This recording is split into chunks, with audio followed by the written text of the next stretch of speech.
दोस्तों, क्या आपने भी अपने यहाँ पर लौकी की बेल लगा रखी है और उस पर इस तरह 2-2 फीट लंबी लौकी का उत्पादन आप ले पा रहे हैं? अगर नहीं ले पा रहे तो निसंदेह आज का मेरा ये वीडियो आप सबके लिए काफ़ी ज़्यादा फायदेमंद साबित होने वाला है। हेलो दोस्तों, नमस्कार और मेरी यूट्यूब फैमिली को ढेर सारा प्यार। सामने जो आप बेल देख रहे हैं लौकी की बेल है। मेरे पास लौकी की और भी काफ़ी बेल है, सभी दिखाऊंगा मैं आपको। और आप देख सकते हैं कि लौकी की बेल के अंदर खूब अच्छे रुख में दोस्तों लौकी लगी हुई है। एक तरफ जहाँ लौकी लगी हुई है वहीं दूसरी तरफ काफ़ी अच्छी संख्या में दबाकर फूल भी आ रहे हैं और लौकी अपने साइज को इंक्रीज भी किए जा रही है। मेरे पास लौकी के एक ही सीड्स नहीं है, काफ़ी तरह की वैरायटी की मैंने लौकी लगाई हुई है। लॉन्ग लौकी भी है तो गोल लौकी भी है। आप देख सकते हैं गार्डन में काफ़ी तरह की लौकी आपको यहाँ नजर आएगी। यहाँ तक कि आप देखेंगे 2-2 फुट लंबी लौकी भी आपको दिखाई दे रही होगी। और इतना अच्छा उत्पादन मुझे साल में 1 या 2 बार नहीं मिलता है दोस्तों। मैं फरवरी लास्ट से लेकर और अक्टूबर तक मैं इस तरह का उत्पादन कंटिन्यू रूप से लेता रहता हूँ। कारण क्या होता है कि मैं एक बार ही सीड्स लगा कर नहीं रुकता हूँ, मैं हर महीने लौकी के सीड्स लगाता हूँ, ताकि कंटिन्यू रूप से निर्बाध रूप से लौकी का उत्पादन मेरे किचन तक पहुँचता रहे। आप जिन्होंने भी लौकी की बेल लगा रखी है या लौकी की बेल लगाने की सोच रहे हैं, उनके लिए वीडियो काफ़ी ज़्यादा फायदेमंद साबित होने वाला है। क्योंकि जब हम लौकी के बेल को लगाते हैं और उसकी ग्रोथ आगे बढ़ाने के लिए कार्य करते हैं, तो हमें काफ़ी ज़्यादा मुश्किलातों का दोस्तों सामना करना पड़ता है। जैसे लौकी की बेल की ग्रोथ ना होना, बेल अगर ग्रोथ करती है तो उसमें इस तरह की अलग अलग ब्रांचें ना आना, बेल सीधी बढ़ती रहती है और समय पर दोस्तों लौकी की बेल में फूल नहीं आना। और जब फूल आना शुरू होते हैं तो क्या वो झड़ना शुरू हो जाता है, या फिर किसी तरह से वो लौकी के अंदर कन्वर्ट होते हैं, तो क्या होता है कि लौकी सड़ गल कर नीचे गिरना शुरू हो जाती है। तो इन सब सभी समस्या का समाधान भी मैं बताऊंगा, साथ में एक बेस्ट फर्टिलाइजर बताऊंगा, जिसका इस्तेमाल अगर आप अपने प्लांट पर करते हैं तो आपको काफ़ी हद तक अच्छी उत्पादन मिलने की संभावना बनी रहती है। तो जुड़े रहेगा दोस्तों, वीडियो पूरी जानकारी से युक्त है। मैं हूं मनदीप और आप देख रहे हैं organic kitchen garden on terrace. मेरे यूट्यूब चैनल पर आपका हार्दिक अभिनंदन है और उम्मीद करता हूं जो वीडियो बना रहा हूं आपको काफी पसंद आ रहे होंगे। तो वीडियो को लाइक करें, ज्यादा ज्यादा शेयर करें और कमेंट करते हैं। जो मेरे नए व्यूअर्स है, फर्स्ट टाइम मुझे वॉच कर रहे हो तो सब्सक्राइब कर ही लें, क्योंकि आप देख रहे हैं गार्डनिंग का एक विश्वसनीय channel organic kitchen garden on terrace. लौकी की बेल से इतना अच्छा उत्पादन लेने के लिए दोस्तों में चलना होगा कुछ समय पीछे, जब लौकी का सीड जर्मिनेट हो चुका है, करीब करीब वो 25 से 30 दिन का होता है। अब इस वक्त क्या होता है कि लौकी के पौधे को अपनी तेज ग्रोथ बनाए रखने के लिए, अपनी बढ़वार बढ़ाए रखने के लिए एक नाइट्रोजन फर्टिलाइजर की रिक्वायरमेंट थोड़ी ज़्यादा रहती है। फास्फोरस पोटेशियम की भी रिक्वायरमेंट रहती है, कैल्शियम की भी रहती है। लेकिन बढ़वार बढ़ाने के लिए नाइट्रोजन जो फर्टिलाइजर होता है उसकी रिक्वायरमेंट ज़्यादा रहती है। कारण क्या होता है, जब नाइट्रोजन फर्टिलाइजर प्लांट को मिलना शुरू होता है तो क्या होता है कि वो नई नई ब्रांचें निकालता है और बहुत तेजी से अपनी ग्रोथ को दिखाता है। लेकिन एक बात का हमेशा ध्यान रखें, अति हर चीज़ की नुकसानदायक होती है। ज़्यादा मात्रा में अगर आप फर्टिलाइजर का उपयोग करते हैं तो आपके प्लांट को नुकसानदायक भी साबित हो सकता है। उसके बाद आप देखते हैं कि जैसे जैसे बेल आगे बढ़ना शुरू होती है तो उसके अंदर कुछ इस तरह के ऑटोमेटिक ही ब्रांचें निकलना शुरू होनी चाहिए। देखिए जैसे ये निकल रही है। मैंने अभी तक इसके अंदर कोई भी वंजी कटिंग नहीं की है। ये इसकी बेल की लेंथ है जो आगे बढ़ने जा रही है, शुरू से लेकर स्टार्ट से देखिए नीचे से। इस तरह से ऑटोमेटिक इसके अंदर जैसे एक ब्रांच ये आ गई, एक ब्रांच ये दो इधर की साइड में आ गई, एक ब्रांच ये यहाँ से निकल रही है।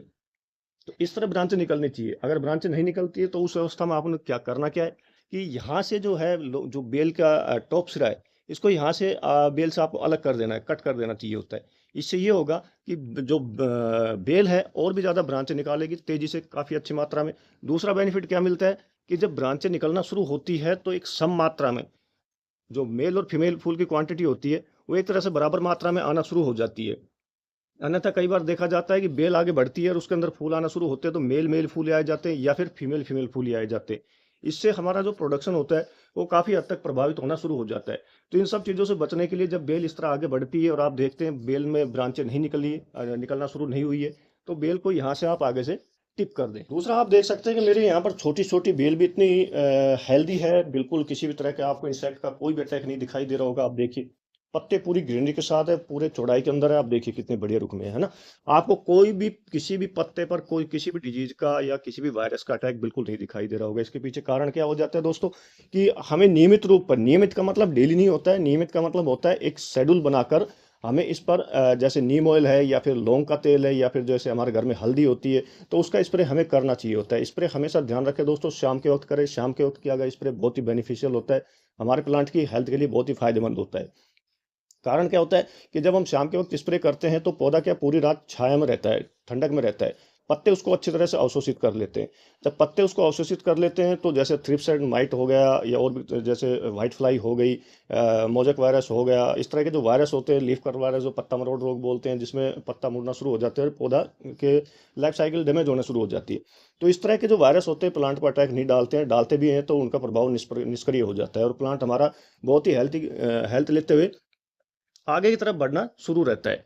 इसी के साथ ध्यान रखें, जब भी आप शाम के वक्त इसमें स्प्रे करते हैं तो नीचे ज़मीन के अंदर मॉइस्चर बना रहना चाहिए, ज़्यादा पानी नहीं रहना चाहिए। अगर आप पानी डालकर प्लांट के अंदर फिर उस पर स्प्रे करेंगे तो क्या है, पत्ते उसको अवशोषित नहीं कर पाएंगे, क्योंकि पत्ते स्ट्रेस में नहीं है, नीचे से उनको पूरा पानी मिला हुआ है और पत्तों में पानी की पर्याप्त मात्रा में, तो वो पत्ते क्या है, जब हम स्प्रे करेंगे तो उसको अवशोषित नहीं करेंगे और स्प्रे हमारा बेकार जाएगा। तो स्प्रे करते वक्त हमेशा इस बात का ध्यान रखें कि नीचे जो मिट्टी है उसमें केवल मॉइस्चर बना रहे, नमी हल्की बनी रहे, ज्यादा उसके अंदर पानी ना डालें जब आप स्प्रे करते हैं। अब चूंकि दोस्तों बारिश का मौसम चल रहा है और मिट्टी के अंदर ज्यादा नमी बनी रहती है, तो हमें इस तरह के फर्टिलाइजर को अप्लाई करना चाहिए जो कि पौधे की ग्रोथ भी तेज करे और काफी तरह की बीमारियों से पौधों को दूर रखे। मैं यहाँ पर दो तरह के फर्टिलाइजर अब इस्तेमाल में लेकर आने वाला हूँ। देखिए, पहला फर्टिलाइजर ये आपको सामने जो दिखाई दे रहा है, इसके अंदर क्या है दोस्तों, काफी अच्छी मात्रा के अंदर नाइट्रोजन भी है, फास्फोरस भी है, पोटेशियम भी है और मैग्नीशियम भी है कुछ हद तक, जो कि हमारे पौधे को जरूरी होता है और पौधे को काफी तरह की बीमारियों से दूर रखता है। ये क्या काम करते हैं, धीरे धीरे घुलती है, पौधे को लंबे समय तक पोषण देती है। इसमें मौजूद एजाडिरेक्टिन यौगिक जो होता है, मिट्टी के अंदर जब मिलता है तो काफी तरह के कीड़े होते हैं, या जैसे रूट्स के अंदर नीमाटोड लगना शुरू हो जाती है जड़ के अंदर, तो क्या होता है, जब एक बार नीमाटोड लग जाए तो पौधा क्या दम तोड़ देता है। कारण क्या होता है कि पौधे में नीचे जो नीमाटोड एक गांठ नुमा बीमारी होती है, जो प्लांट में बनना शुरू हो जाती है, तो क्या करती है कि वो ऊपर की तरफ पोषण नहीं भेजती प्लांट में, नीचे नीचे खुद मोटी होती जल जाती है। जितना पोषण हम डालते हैं वो सारा पोषण खुद सोख लेती है और पौधे को एक तरह से मृतप्राय बना देती है, पौधे के आगे ग्रोथ रोक देती है। तो इस तरह के निमाटोड होने से भी काफी हद तक ये रोकती है, मिट्टी को भुरभुरू बनाती है, जिससे मिट्टी में जड़ों का विकास तेजी से फैलता है। यहाँ तक कि जो फंगस लगने की प्रॉब्लम होना शुरू हो जाती है, काफी तरह के संक्रमण होने की बारिश के मौसम में संभावना हो जाती है, तो उसको भी दोस्तों ये रोकती है। यह है दोस्तों नीम खली, जो कि मार्केट में आसानी से आजकल अवेलेबल हो जाती है। और जो रासायनिक विकल्प होते हैं उनका बहुत ही बढ़िया एक अच्छा विकल्प होता है। रासायनिक जो दवाइयों का विकल्प होता है बहुत ही अच्छा है ये। इसको हमें करीब करीब 20 दिन के अंदर एक बार प्रति पौधा, जैसे हमने 15 बाई 15 का जो अगर ग्रो बैग के अंदर लगाई हुई है, तो हमें प्रति पौधा करीब करीब 20 से 30 ग्राम जो नीम खली है वो अप्लाई करनी चाहिए होती है। यहाँ पर मेरे पास आप देख सकते हैं बड़ा कैरेट है, इस बड़े बिग कैरेट के अंदर मैंने 6 पौधे लगा रखा है, एक दो तीन और तीन उस तरफ। तो 6 पौधों के लिए मैं प्रति पौधे के हिसाब से 30 ग्राम के हिसाब से इसके अंदर अप्लाई करूंगा। लेकिन इसके साथ एक चीज और मैं डालने वाला हूँ दोस्तों। अब जो दूसरी चीज मैं इसमें मिलाने वाला हूँ, देखिए दोस्तों, आपको ब्लैक कलर के दिखाई दे रही होगी, पाउडर नुमा है ये। इनमें इसे हम दो तरीके से डाल सकते हैं, लेकिन अब मैं पाउडर फॉर्म के अंदर इसको अप्लाई करूंगा, क्योंकि मिट्टी के अंदर ज्यादा नमी बनी हुई है। इसके अंदर काफी अच्छी मात्रा में नाइट्रोजन होता है, जो कि हमारे पौधों की ग्रोथ को बहुत तेजी से बढ़ाता है। जो बेबी प्लांट होते हैं उनकी ग्रोथ को बहुत तेजी से बढ़ाता है जब नाइट्रोजन की मात्रा उन्हें मिलना शुरू होती है। साथ ही इसमें और भी काफी तरह के न्यूट्रिशन होते हैं जो हमारे प्लांट को बहुत अच्छा फायदेमंद साबित होते हैं। इसी के साथ ये मिट्टी को भुरभुरी बनाती है, उपजाऊ बनाती है, जिससे हवा का संचार अच्छा होता है और पौधा तेजी से आगे बढ़ता है, रूट्स तेजी से डेवलप होना शुरू होती है। साथ ही ये मिट्टी में नमी बनाकर रखती है। गर्मियों के दिनों में जब हम इसको डालते हैं तो मिट्टी में काफी टाइम तक ये नमी बनाकर रखती है, जिससे कि पौधों को लंबे समय तक अगर पानी ना मिल पाए तो भी चलता है, पौधा अपनी ग्रोथ को आगे बढ़ाता है। समय पर अगर इसको डाला जाता है तो समय पर ये क्या काम करती है, पौधे के अंदर फल और फूल लाने की क्षमता भी दिखाती है। एक्चुअली दोस्तों ये है इस्तेमाल की हुई चाय पत्ती। जब हम घर में चाय बनाते हैं तो इस चाय पत्ती को क्या फेंक देते हैं कचरे में। मैं ऐसा बिल्कुल भी नहीं करता हूँ। मैं इसको क्या करता हूँ, इसको पहले तो धोता हूँ, इसके अंदर से जो दूध के और जो चीनी के अवशेष होते हैं, कण होते हैं, वो निकाल लेता हूँ। धोने के बाद इसको पूर्ण रूप से धूप में सुखाता हूँ 4 से 5 दिन तक। जब ये सूख जाती है तो इसको मिक्सी में मिक्सअप कर लेते हैं। फिर इससे बनाते हैं दो तरह का फर्टिलाइजर। एक होता है पाउडर फॉर्म में, जो कि आप देख रहे हैं। एक होता है लिक्विड फॉर्म में, जो कि इसको अलग तरीके से बनाया जाता है। चैनल पर वीडियो इस चीज का अपलोड है, आप विजिट कर आप देख वॉच कर सकते हैं। तो अब इसकी मात्रा कैसे लेनी होती है, ये काफी पावरफुल होती है। बेबी प्लांट में डालने से हमें थोड़ा इसको बचना चाहिए होता है। अगर हम डालते भी हैं तो एक बहुत सीमित मात्रा में डालनी चाहिए होती है। लेकिन अब बेबी प्लांट नहीं है, जैसे ये मेरे बड़े प्लांट होते जा रहे हैं, तो इसके अंदर करीब करीब आप ये 10 ग्राम से भी कम प्रति पौधे के हिसाब से आपको डालना चाहिए। तो एक चम्मच के अंदर करीब करीब ये 50 ग्राम से ऊपर के करीब हो जाती है, तो हमें इस हिसाब से डालना चाहिए। अप्लाई करने के लिए हमें दोस्तों करना क्या होगा कि एक बार इसका जड़ों के आसपास की जो मिट्टी है उसको हमें गुड़ाई कर लेना है।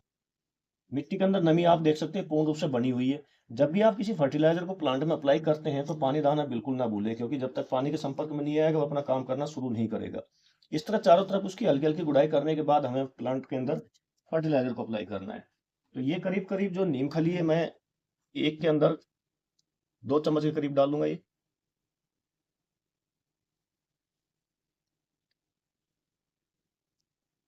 और जो चाय पत्ती है, ये करीब करीब 1/4 चम्मच।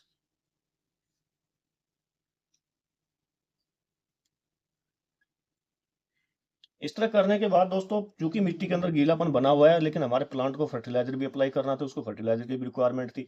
तो अब हम इसके अंदर पानी नहीं देंगे। पानी अगर देंगे तो क्या आता है कि रूट गलन की समस्या बनने की संभावना हो जाती है, क्योंकि बारिश लगातार होती जा रही है।